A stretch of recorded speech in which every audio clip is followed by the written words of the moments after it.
I eventually caught up with Gilby Clarke backstage at the TSB Stadium 15 minutes before he was to go on stage to play his gig.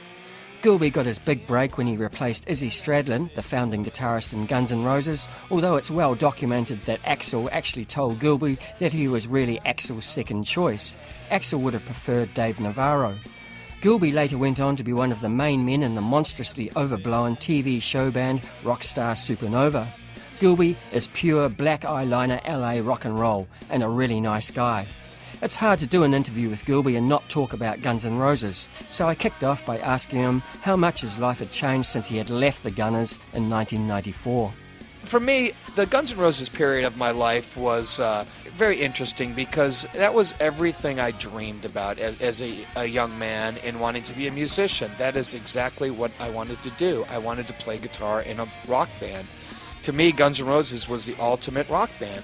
When I got into the band, that was my dream, and I lived it. It's like I did everything I could that I was inspired to do. You know, it's like I was happy playing music. Since then, it's a different part of your life. You know, it's like you achieved your goal. Now it's time to live your life. And that's what I've been doing since then, is just living my life, which is playing music that I enjoy and touring the world and meeting people and experiencing cultures. Obviously, you're a part of the Rockstar Supernova quest, and I guess in some respects you would have been able to identify a little bit with Lucas Rossi when he came into the band, because he came in very much as an outsider. Yeah. And I believe to a certain extent you came in as a sort of outsider, Yep. and were Axl's second choice, so I believe.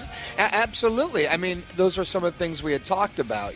I was a struggling musician too, and then I got my gig in a big rock band, and the same with him. I think for Lucas, it was a different thing, because I think Lucas has a sort of arrogance about him where he felt like he deserved this, and this was his thing. Where myself, I was just a musician trying to make it, and I was humbled by getting a gig like Guns N' Roses. I mean, to me, it was my biggest accomplishment, because I was up against some pretty tough competition to get that gig. So we did have a lot of things that we could identify with, I think. I really haven't found my niche in today's music scene. I did the television show, which is something I would have never done 10 years ago.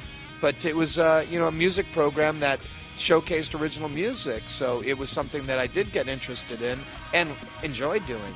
Most of us grew up with the ideals, of the 70s, where, rock and roll was freedom.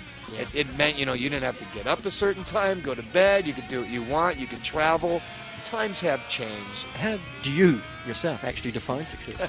It's a hard one. I always say, as long as I'm earning a living playing my guitar, then I'm successful.